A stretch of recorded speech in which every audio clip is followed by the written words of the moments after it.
Thank you, Al. Good, Jason. Legacy Church, hello.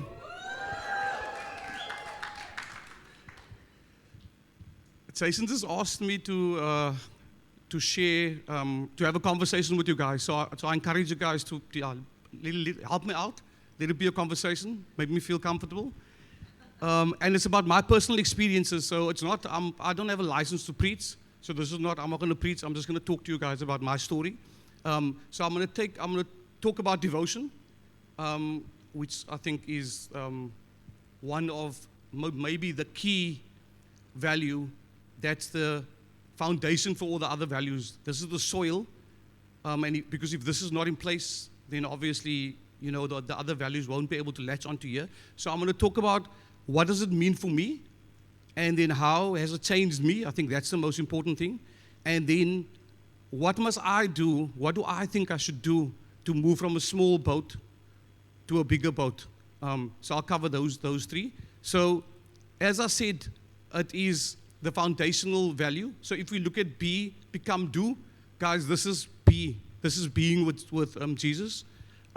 So guys, the values on its own, they are amazing. Jason, you put the values together brilliantly, and it's biblical. So it's amazing, but that's not going to change us. That's not going to change who we are. If we don't change, if people don't change, then like the values will just be a list of words on a piece of paper. Being in corporate, I see this happening in corporations all the time, where the values, they, like, you can get vision, you can do a big like promotion on it, but if the people don't change, nothing's actually going to change. And I think it's more important in a church culture, because for us, it actually, the stakes are bigger. Like there's souls involved, and not just profit. There's souls involved. So we actually have to catch it. It has to be a revelation. These values have to be a revelation for us personally. So we were praying at intercession prayers on Thursday, and we were led to actually pray for each value, that all of us at the conference actually catch this, gets a revelation of the values. Because even if we don't know we need a revelation, I promise you we actually have to catch a revelation. So that's our prayer for today. Spiritual transformation for me was inside out. I had to actually experience God and then transformed. So for me, nothing changed significantly until it changed with God and I. When it changed for me, with me being in a room with God, that's the only time it actually changed on the outside. So it's basically was inside out.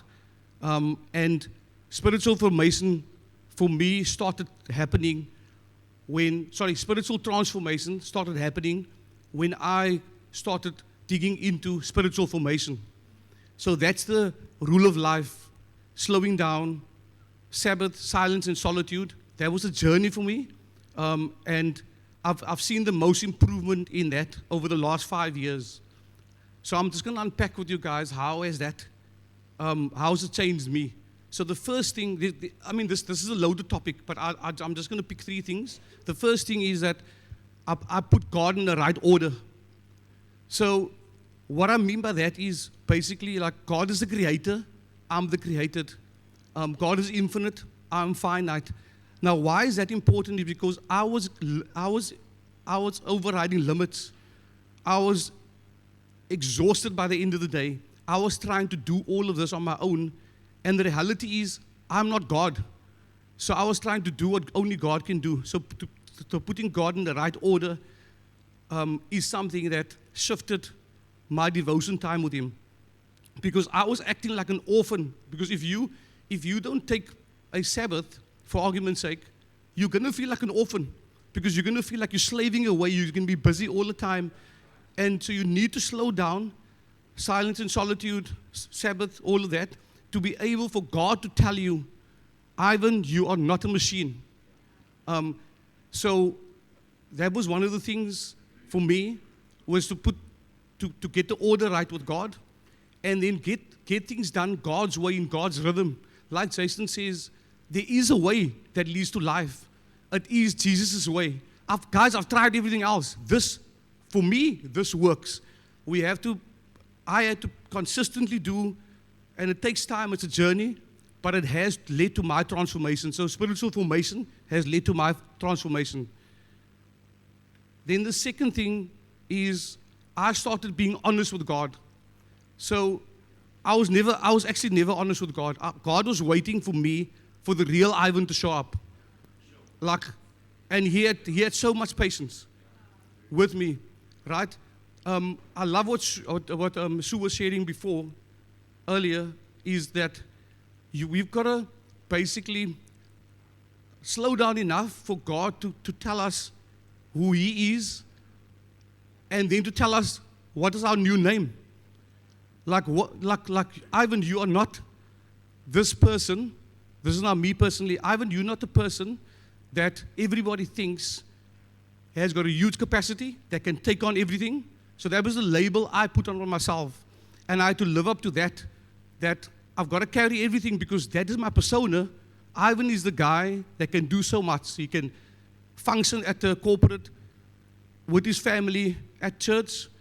But God, only when you slow down, and you slow down for long enough, do it repeatedly, you can look at God looking at you with love, to be able to tell you, Ivan, you got a new name. So I don't need a new name because I was supposed to be named Percival. Can you guys imagine that? Yes.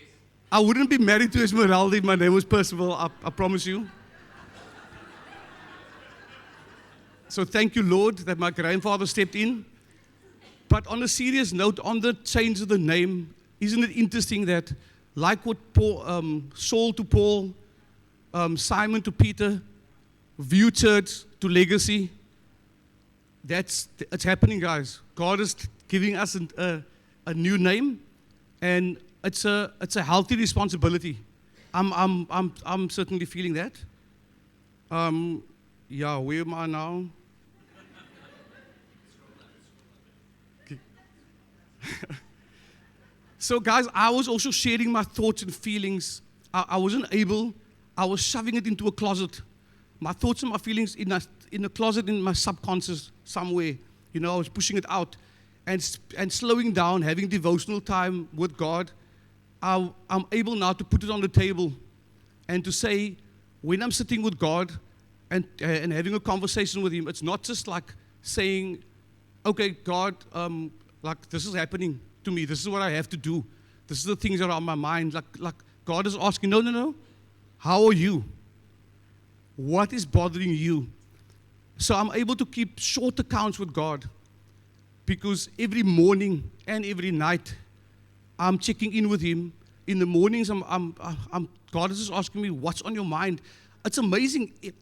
There's so much that is top of mind, and the list changes every time because there's so much going on at the pace that we're living, and God is able to deal with that with me, and then I can live a life that is actually, I've got close accounts with God, so I'm sorting things out. If there's unforgiveness, I'm sorting it out. If I've got fear, I'm sorting it out. Are you guys with me? And then, work. Don't you guys find it? I find it interesting that if you're not real with God, then if I'm not real with God, I can't be real with people. So I always used to think that if I'm spending a lot of time with people and I'm exhausted, I used to write it down to. It's a social thing, or maybe I'm an introvert, so I need to recharge. But recently God revealed to Esmeralda and I that actually that's got more to do with the fact that I'm not real with people. Because notice when you're with people that you're comfortable with, you're not tired spending a full day with them. But when you're spending time with people that you're not comfortable with, let me make it about me. I'm then not the real me. And that takes a lot of effort. That's uphill. And God's not wanting us to live an uphill life. So I just thought I'll share that with you guys. And then also God, the main thing for me was God was working on things that I don't want to change. So, there was that, man, where where there were things that I don't want to change. I know this is what the Bible says. I know this is what I'm supposed to do. But actually, when I started getting honest, I didn't want to change it. And so that was where it was starting to go deeper with God, because then He was working on stuff that I don't want to change. And then lastly on that, how it affected me, I started talking with God, not to God, but with God. I had this picture, before the picture was, I'm sitting here and God is sitting in heaven. It was that conversation. Now the picture is, I'm sitting here and God is sitting across the room. That's why I love Pedro's, what Pedro was praying. It was quite powerful. It's God is this close. And you guys hear, you always hear, God is a still, small voiced. I always wondered why, but recently also we found out it's because He's that close. That's the reason why. Yeah. And it's a two-way conversation. And I'm hearing from God more. Guys, I must be honest, I'm still working on obedience. So I'm hearing God more. That's a one tick. I'm still working on obeying what He says. But that's a journey, as we said. So how will this value help me move from a small boat to a bigger boat? So devotion helps me build capacity by setting and preparing the foundation for what's to come. Like I said, this is the soil, this is the foundation, right? So there's more weight coming. Guys, I don't know if you guys, I'm excited, we can feel it. God's wanting to stretch us. God wanting us to put on a bigger jacket. I just want to say, guys, when we talk about the church is moving from a smaller boat to a bigger boat, we are the church. So personalize it. It's actually saying, Ivan, you are moving. It's not, we are the church. So we're not talking about all of us together. Yes, we're talking about you first, and it'll happen collectively, right? So this is the analogy that I just want to end on, is with a small boat, you've got wooden decks. I think some of the fishermen must help me out here. There's wooden floors. But if you're going on to a bigger ship, you need concrete floors, because you're now going to put containers on there and stuff. You're not just going to put your bags on the small boat, right? So the foundation is very important. So I was just thinking about the other day, driving from Richwood to the Circle in Boterberg. Many of you will know they're building there, and they've been building like for years, and it's frustrating, because sometimes we have these finance board meetings at 6:30 in the morning, and that means you've got to wake up like at, now you've got to make allowances for that traffic there as well. And I look at the way they're building the foundation next to the road that you drive on, because they direct you onto the one side, and the depth of it is massive. Like, they've got to lay so much concrete there, and I'm starting to appreciate it, because it's building something that's going to last for the next 100 years. So they're going to have to put a layer there of cement, let it set, another layer of cement, let it set. They've been doing that for 2 months. They're not done yet.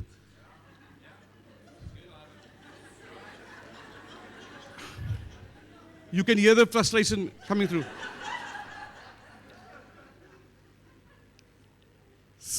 So, guys, obviously, for the foundation, this is why the devotion is such an important value.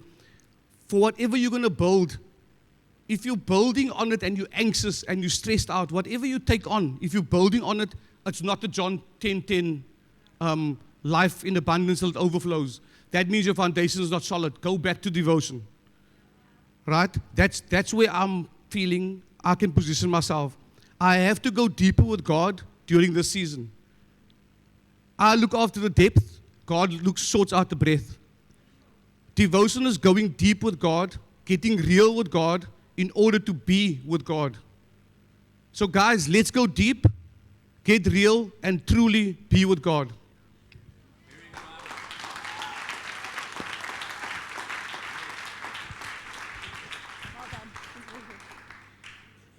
Okay, well done, Ivan.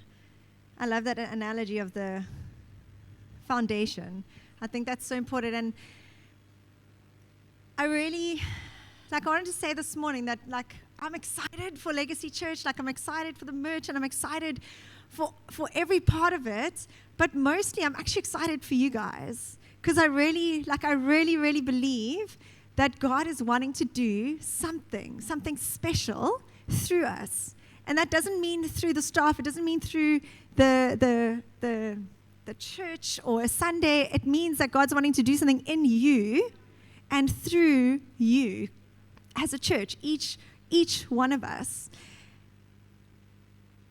But it's going to take something. It requires something of us.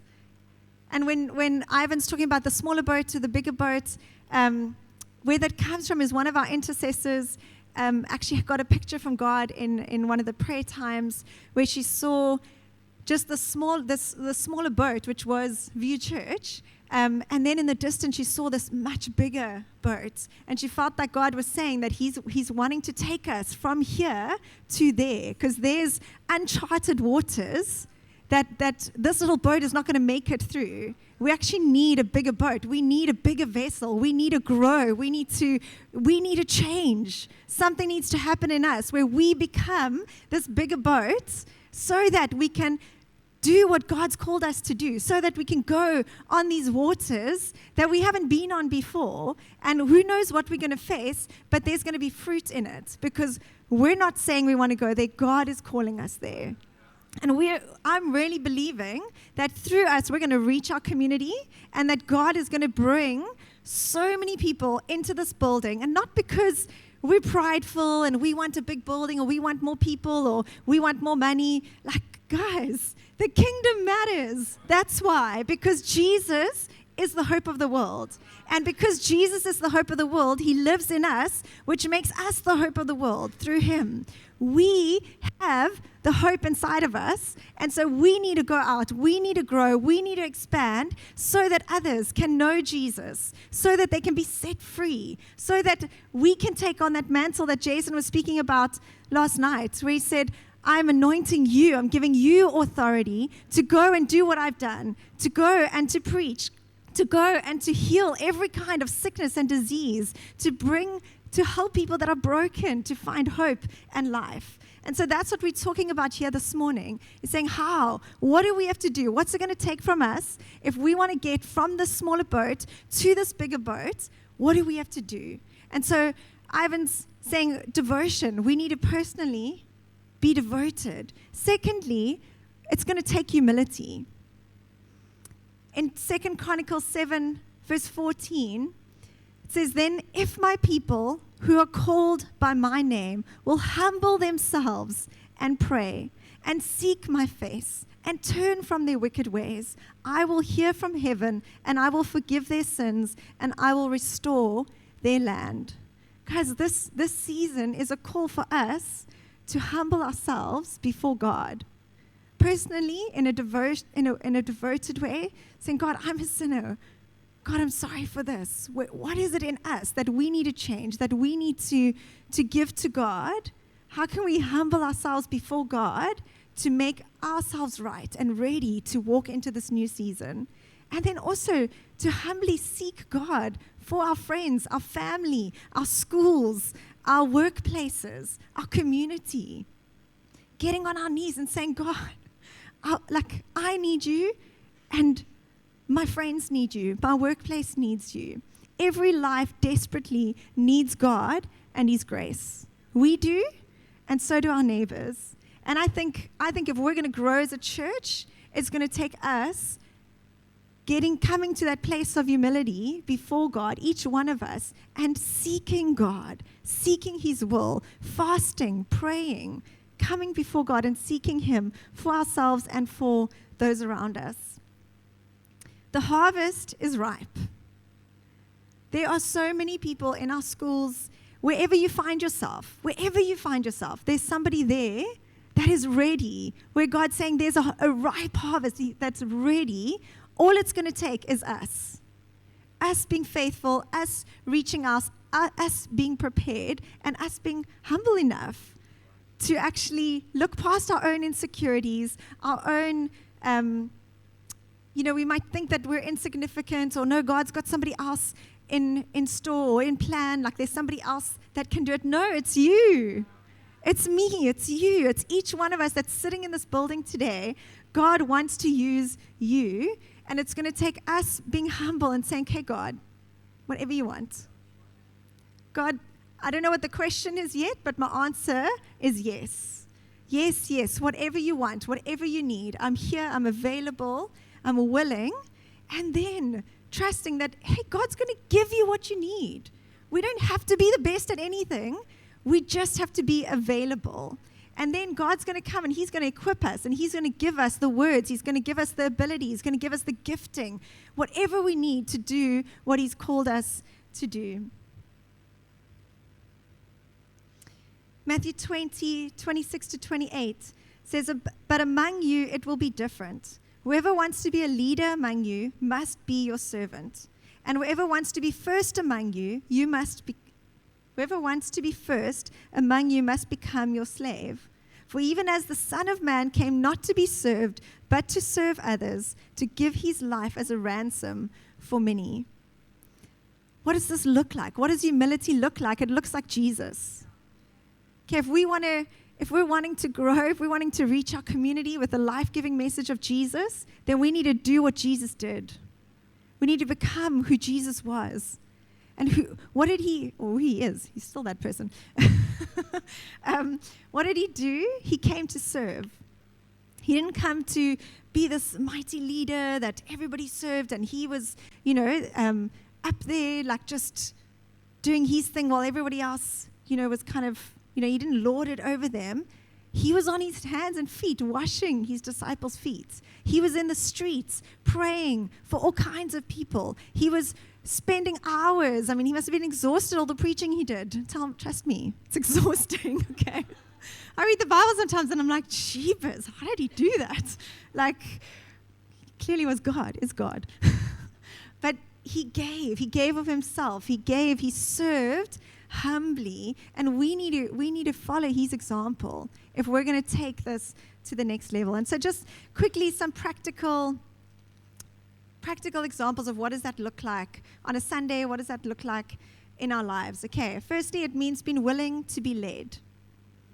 Okay, humility is saying, maybe I feel like I know better. I feel like I could do a better job here, but God has placed this person in charge of this area or this ministry or this church, and so I'm gonna allow myself to be led. And I'm going to listen to what's getting said and what's getting suggested, invited to, and I'm going to jump on board. I'm going to go all on board because I trust God. Okay, it's going to take that kind of humility. It's also going to take being willing to lead. Because we are going to need a lot more leaders as God brings people in. So it's going to take the humility, sorry, of saying, you know what, maybe I don't have it all together. I don't see myself the way God sees me, but I'm willing to try. If there's nobody else, I'm here. I'm going to jump in. I'm going to lead this area. Hey, I'm going to lead a life group because there's families that are looking for life groups and we don't have groups for them. I'm available. Let me lead. Let me host a group. There's this ministry. I don't feel equipped, but I'm going to trust God. I'm here. I'm willing. I'm going to lead. Okay, it's going to take us being willing to lead. Humility requires us to do things that are beyond our job description. Okay, picking up litter that we walk past in the streets or looking for somebody to greet. We might have, on a Sunday, responsibilities saying, okay, this is your own production on Sunday. Okay, I'm going to rock up for production. But when you walk in the street and you see there's rubbish all leading up to the front door, what do? Humility says, I can pick that up. Okay, we're gonna help. We're gonna make sure that the whole church is presentable and ready to welcome people in. If we go to the toilet and we notice that there's a mess in the toilet, we're gonna clean it up, regardless of whether that's our responsibility or not. When we see somebody standing in the cafe alone and we don't recognize them, we're gonna go and greet them. And guys, that's hard. For a lot of, you would think that somebody that's standing on stage or can do that, it's easy. I find that incredibly awkward. Like, it's awkward going to someone you don't know and you don't know what they're going to say. And okay, how do you end the conversation? But you know what? It doesn't matter, because it doesn't matter what I feel. It doesn't matter what I think. Somebody is here. They need to get connected with. They need Jesus. I'm available.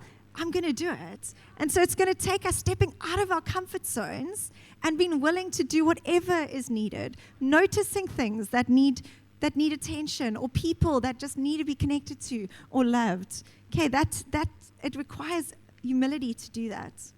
It also is going to be allowing for imperfect team members. As we grow, I'm trusting, guys, I don't want people from other churches to come into our building. I want the lost to come into this building, those that are far from God, that don't know God. But that means we're going to have broken people in our building, which we're going to be inviting to join our teams. And so we're going to need to be humble and say, God, your grace, I'm only here by your grace. I would not be this person today if it wasn't for what God has done. So let's allow for people to be imperfect and to grow. Let's grow together. Okay, it's going to take being quick to apologize if we drop a ball. None of us are perfect. We may have underestimated how many leaders we needed at Kids Church yesterday. Okay? Thank you, Peter and Leanne, for saving the day, and others. Okay, there's times where we're going to, and then we just apologize. Like, be humble enough to say, sure, gosh, I'm sorry. I'm sorry I was late. I knew I should have been here at this time. I'm sorry. I'm sorry that I dropped that ball. I'm sorry that I overslept on my alarm, or whatever it is. Okay, being quick to apologize. And then I love this one, looking for opportunities to offer sincere encouragement to someone. Guys, let's be an encouraging church. I find this, I don't know why, I find this so hard to just be encouraging. But the more I stay, I know, in person, I can do it from stage because that's my job. But but in person, I feel so awkward just saying nice things about people. I don't know why. Sorry. And Reese is amazing at it. Like, he's so good. The things just come. I'm like, I want to keep everyone in line, you know? I feel like if I say nice things, then they're going to drop a ball or they're going to relax. Like, I don't know. So I'm working on this. I'm growing in it. But it is amazing how many times when I am intentional and I step out in this and I say something encouraging, I feel amazing when I walk away. And when I've had people say encouraging things over me, I feel like there's just this breath of fresh air. And so it takes humility for me or it's going to take humility from all of us to focus on the person that's next to us and not ourselves, to walk into this building on a Sunday and say, okay, God, show me who can I encourage this morning, where it's not for us, but it's for the sake of others. So we're walking in this building on Sunday saying, for the sake of others, for the sake of others, for the sake of others. Who can I notice? Who can I help? Who can I encourage? Where can I jump in? What can I do? Because I'm available.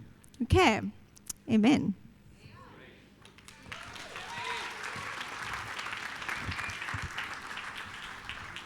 Thanks, Tammy. Okay. So much of what Tammy spoke about is actually very much part of this next value. If we can just have unity up, please. We could just read it together quickly. Unity is not only the absence of division, but the presence of maturity. I love that because, it just sums it up so well. And as a church, something that I've learned, so I've now been on staff with View Church for 19 years. And as a lot of you know, most of those years were in kids ministry, so being led by somebody else.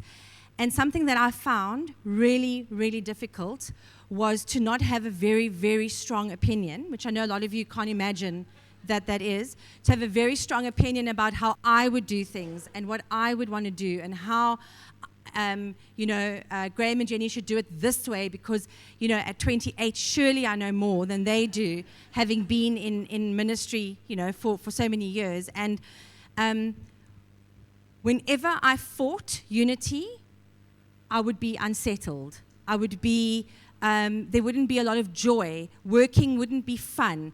But the moment that I surrendered myself, humbled myself, again, humility, and was like, actually, unity is more important for the sake of others, for the sake of being part of what God is doing in a community, then suddenly I felt like things were invigorating, things were fun.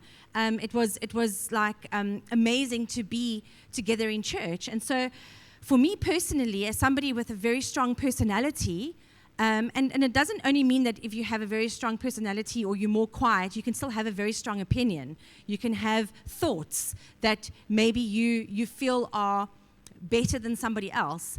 All I want to say for those of you in the room that are married or have children, you can be in the same home, you can be a family, and even there, you need unity. Even there, you can have, like Jason and I will knock heads a lot about our opinions, but at the end of the day, we've got to make a decision that builds unity. And so most of the time, that would be me surrendering to, no. He was first agreeing. No. No, in all seriousness, it would just be, God, what is best in this situation? It's always coming back. And you know, I want to share this with you today because when Jason and I started leading this church, we realized that not only do we have different opinions about things, but you as our church, the people of our church, you also have opinions. And it's so important that we get the order right of, first of all, what is unity? So unity, first of all, it's not uniformity. It's not that we all have to be the same. It's not that we have the same likes, we like the same things, we like the same music. But it also is not something that you guys have often heard, I'm sure Jason speak about, is not having false peace either. It's not saying, okay, well, I'm just going to accept this person on my team who is selfish and ambitious and that because I don't want to rock the boat. No, sometimes unity also means having difficult conversations and actually being willing to have a conversation when you feel a tickle towards an issue, when you feel a tickle towards a person or like something just isn't right. What unity means in that situation is that you put your pride in your pocket, whether that's me or Jason or one of you, and we actually approach the situation. And we actually say, can we have a conversation? Can we talk? And then it is coming to a point where we surrender to God's will. And if God has put somebody in charge of a ministry or a church or your workplace, your boss, or whatever it might be in the home, we expect our children to listen to what we say. You know, that is unity. That brings unity, saying, okay, God, I might not 100% I might not fully understand where we're going with this, but I'm going to choose to be unified for the cause of Christ, for the sake of others, for the sake of reaching our community. So not only does unity, it's not uniformity, but it's our attitude. It's how we show unity. And so even some of the examples that Tammy used, unity literally sometimes is doing something that is not in your job description. But because you believe in unity, you are like, it doesn't matter that that's not part of my job description or that is slightly out of the hours that's expected of me. But right now, in order to have unity before God, I'm going to do that little bit extra. I'm going to go the extra mile. I'm going to do what is needed. Whatever it takes attitude. And, you know, a great example in the Bible is Nehemiah. Nehemiah really showed unity. And the people that came from near and far. Do you know that a lot of the people that he had built the wall with him were not even from Jerusalem? So they were not going to be affected by the wall being rebuilt.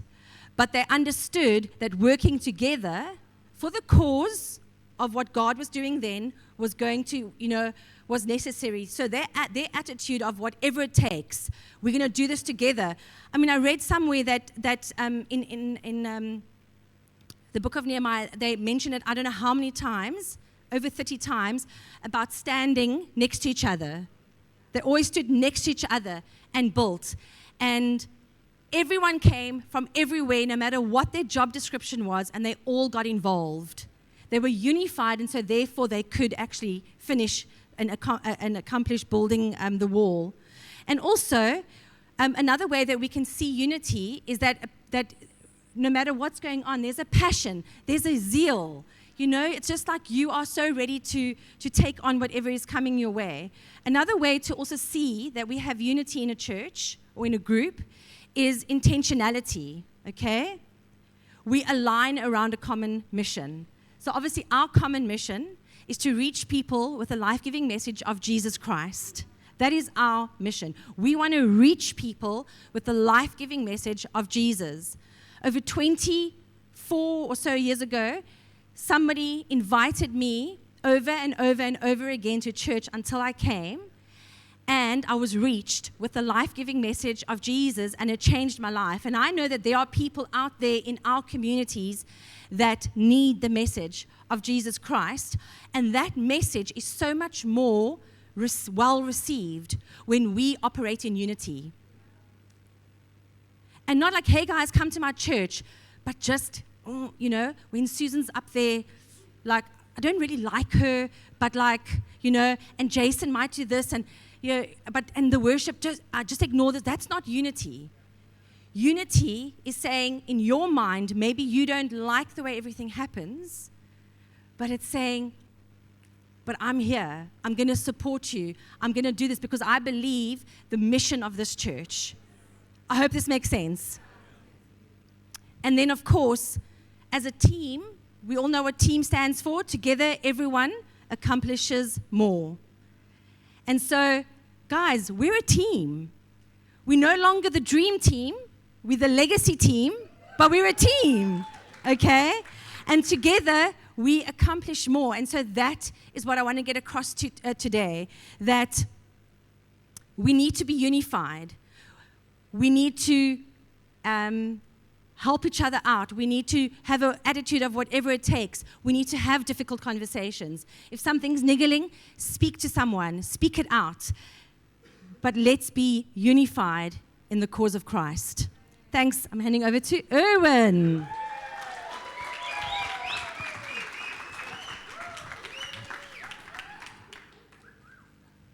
Oh, it's so different being on this side of the stage. Tari, could you put the small boat on the screen? One of the images, it's on the laptop. Cool. Okay, guys, so before I get into faithfulness, I've had a thought. Well, I haven't had the thought, then I had a better thought. And it's all from Jesus, So Ivan has this thought about revival in our church. I share his opinion, but I think refinement precedes revival. And refinement for our church has got a lot to do with us as individuals. Faithfulness is not actually only for church. Faithfulness is about being faithful in your everyday lives. Everything we do is worship to God, whether it's taking out a chair, whether it's actually just doing your work punctually or with a high level of diligence, but everything we do is worship, and it brings praise and glory to Him. So forget church for a second. Just think about you as an individual, whether you're a husband, a mother, a child, a teenager. I can't say baby because, you know, anyway. I just think if you are faithful in what you do as an individual, you would naturally do that here, or you would naturally do that in your job. Because faithfulness is a revelation about God. Faithfulness is about being obedient to the conviction God has placed on your heart. And precedingly, always just trying to be faithful to what God is knocking on the door, being like, okay, what do I need to do? What do I not need to do, actually? More so than focusing on stuff to do. Anyway, the small boat.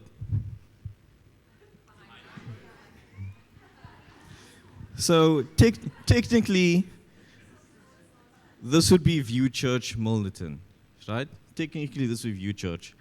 And There's a lot of refining needed. There's a lot of growth. There's a lot of possibility and growth as well. But if you go to the big boat, please. That's where we are going to go to. That's what revival would technically look like. Sunset, open waters, deep water.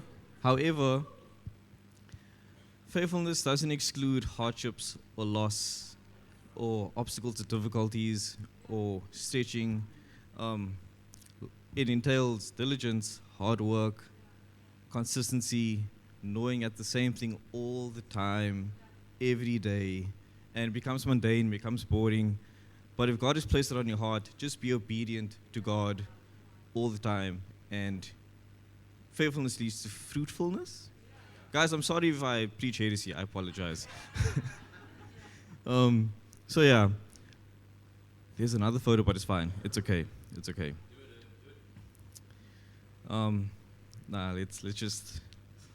Let's give it easy for now. God has given us personalities, gifts, abilities, roles to play in society. But the question I have to ask you is, do you think you're being faithful with all that God has entrusted you with? I don't have an answer. Let me give you a personal experience. So I'm the baby on staff, considering I've only been here for 2 years. I came on to staff last. Only 2 years, I've been reminded. And yeah. Anyway, so I'm sure all of you guys know I play the drums on a Sunday. I didn't play or touch the instrument before a year and a half ago, and I felt God is calling me to be obedient and being faithful on that instrument. I felt ill-equipped, felt unskilled, felt judged by proper musos. Jason's not very encouraging as well. And I'm new to church, I'm new to the team, was engaged to the worship leader, then I ended up leading the team with Sam, and I'm just feeling like, should it be me? I'm a naturally reluctant leader as well. That doesn't help anyone. Anyway, I just think faithfulness is going to include every negative connotation and aspect that you're going to face in life. But that doesn't mean you have to stop. That doesn't mean you have to. It entails perseverance. It entails grit. It entails biting your teeth, sucking it up to a certain extent, and pushing on and pushing forward. And just doing it for the right reason. Faithfulness actually has got nothing to do with anybody else except you and God. Are you doing it to please Him, or are you doing it for your own self-gain, for your own self-worth, for affirmation from others, or acknowledgement or achievement? And look, faithfulness isn't the absence of achievement, but it is the presence of effort. Like, it requires a lot of effort. It's not being the best, but it's doing your best. Best.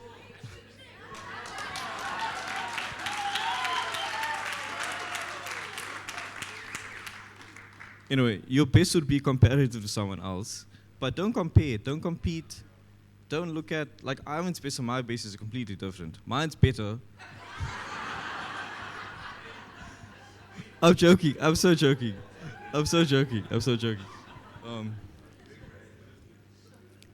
Anyway, let me just leave the scripture with you. Proverbs 3 verse 3, let love and faithfulness never leave you, bind them around your necks, write them on the tablet of your heart. Guys, faithfulness is what we need to do daily, consistently, persistently, all the time, to bring glory to God as you as an individual, not as Jason as a pastor or Ivan as an elder. It's all about you being who you are, who God has called you to be, and being faithful for what God has placed on your heart. Thank you.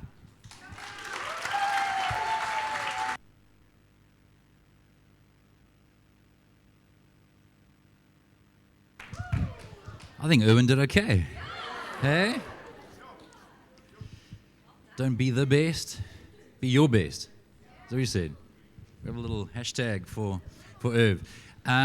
So some of you might have picked up that some of us do tease Erwin every now and then. if you're wondering why he's the common denominator, it's just because he is the common denominator. So he provokes this out of us to want to tease him. But in all seriousness, he has been a tremendous gift to us because of faithfulness. So he's the right person to speak into this, being someone that whose heart has consistently been, where's the gap? What can I do? Where's the gap? What can I do? And doing that to the best of his ability. And it has been a gift to us as a church. So we do appreciate you. Absorb this moment, because we'll go back to teasing you soon. But Erwin is a gift, and yeah, we appreciate you tremendously. We're going to have a quick toilet break in a moment, because we do want to wrap up as close to one as possible. But before you go, I just want to add something to what Sue was mentioning with regards to unity. And what we're trying to do is be as practical as possible. And unity's, besides devotion, unity is possibly the most significant quality that we need to foster in the church, and that will be attacked in the church. And so I'm just asking you to talk to people, not about people. There needs to be unity. And again, human nature kicks in, all of us, every one of us. We can all leak, as I mentioned earlier. But if you are struggling with someone, whether it's a colleague, a leader, whatever the case is, guys, I can't tell you how seriously we take it. If you're going to gossip about that, if you're going to vomit towards someone else, if you're going to unleash any kind of toxicity, and you're not willing to do something about it, guys, that is damaging, it's destructive, and it is divisive. Bottom line, division is on the, go look up division in the Bible. It's on the same lists as murder. Like, it's serious. It's serious. And all I can say is that it's a burden that we've had for a long time. It was weird at first, because I'm like, everything's amazing. I mean, I even just thought as a staff, I felt, okay, we have, a lot of newish people that are adjusting to each other, but it was just amazing. This is going back maybe about a year ago, give or take. But just this burden hasn't left us. And over time, more and more opportunities have come up within our teams, within you, within our staff, where we've realized, okay, this is where unity comes in. This is where we have to choose to not only forgive, but to also reconcile. And I want to point that out, because you might think, oh, it's fine, I've forgiven the person, moving on. But actually, you carry a chip on your shoulder towards that person, and you avoid that person, and or it leaks out of you when you're talking about that person to someone else. And guys, I'm just telling you that it can't just be this, well, I've forgiven them. Like, I'm not holding on to this like hectic thing. Guys, unity matters. I don't know how to be any more blunt than that, right? So you could be someone that could carry a great deal, but if there's division, I think I'd be a really ungodly leader if I were to allow someone to carry responsibility for other people in the church when there's a concern that there isn't a healthy unity. Does it make sense? We're not talking about everyone being kumbaya and warm and fuzzy and wanting to hug and hang out. I'm not talking about that. I'm just talking about. I mean, you know, even as I'm sharing, if there's something if there's a conversation that you need to have with someone in the next 24 hours or the next week or so. But guys, if the enemy can get us in that, man, nothing. You can be excellent, diligent. You can fake being warm. You can do all these things. You can fake being humble, but it's going to leak out somewhere, and that's going to be a big deal. So what in case I'm not being clear, if you need to have a conversation with someone, have a conversation with that person, please. If you need to get perspective from someone that's mature that you trust, that's great. But in order to hold you accountable to have the conversation that you need to have, make sense?